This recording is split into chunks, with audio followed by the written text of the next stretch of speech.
Solar, solar लावणार आणि सबसिडीही मिळवून देणार।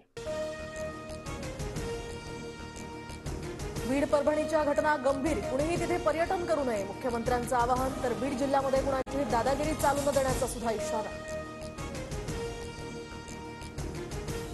बीडमध्ये राष्ट्रपती शासन लावावं अशी आज परिस्थिती, कधीही भडका उडून दंगल होईल असं वातावरण। सरपंच हत्या प्रकरणावरून राऊतांचा हल्लाबोल। बीडमध्ये शनिवारी निघणाऱ्या मोर्चामध्ये शरद पवार सहभागी होणार। सरपंच संतोष देशमुख हत्या प्रकरणी 28 तारखेला सर्वपक्षीय मोर्चाचंही आयोजन।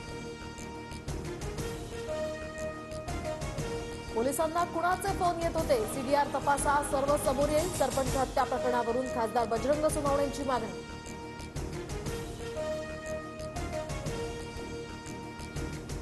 मनोज जरांगे बीड आणि परभणीच्या दौऱ्यावर, तर परभणीमध्ये सोमनाथ सूर्यवंशींच्या कुटुंबियांचं सांत्वन।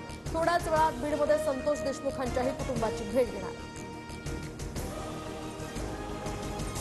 बीडमध्ये कैलास फडवर गुन्हा दाखल, हवेत गोळीबार करतानाचा फडचा व्हिडिओ व्हायरल। तर अंजली दमानियांकडून तो व्हिडिओ ट्विट।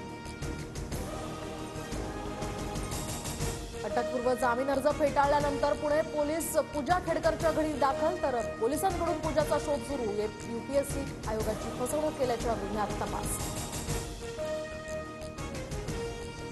सत्ता कधीही माझ्या डोक्यात जाणार नाही, महाराष्ट्राला विश्वास देतो, मुख्यमंत्री देवेंद्र फडणवीसांचा महाराष्ट्राला शब्द। तर आता खरी मजा आहे हिशेब चुकता करायची, आरक्षणाचा प्रश्न दुसऱ्यांवर ढकलणारे फडणवीस आता मराठा आरक्षण देतात का हे कळेल, जरांगेंचं वक्तव्य। आरक्षणाचा प्रश्न हा मजा घेण्याचा नाही, आमच्या भूमिकेमध्ये कोणतंच अंतर नसून तिघं मिळून निर्णय घेऊ, जरांगेंच्या विधानावर फडणवीसांची ही प्रतिक्रिया। सरकारनं मद्यविक्री परवाने नव्यानं देणं सुरू करावं, महसूल वाढीसाठी अधिकाऱ्यांचा अजित पवारांसमोर प्रस्ताव, सूत्रांची माहिती। लाडक्या बहिणींना 1500 रुपये देण्यासाठी महाराष्ट्राला दारुडा करण्याची योजना, सरकार लाडक्या बहिणींचे नवरे आणि भावांना दारुडे करणार, राऊतांची टीका।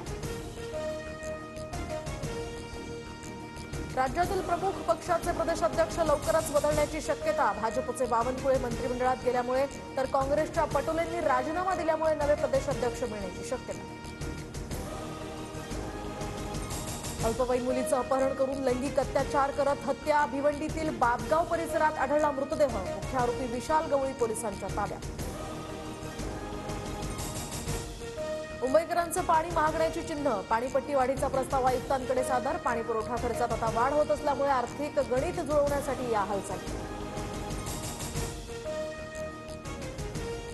सिडकोच्या घरांसाठी मुदतवाढीचं सत्र थांबेना, ग्राहकांना 10 जानेवारीपर्यंत आता पसंतीचं घर निवडता येणार, सिडकोकडून तिसऱ्यांदा मुदतवाढ देण्याचा निर्णय।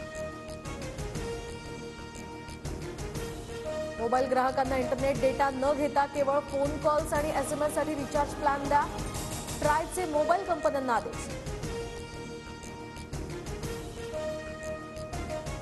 भारतरत्न अटल बिहारी वाजपेयी यांची आज 100वी जयंती, राष्ट्रपती, उपराष्ट्रपती आणि पंतप्रधानांनी वाहिली श्रद्धांजली। सोलार, सोलार लावणार आणि सबसिडीही मिळवून देणार।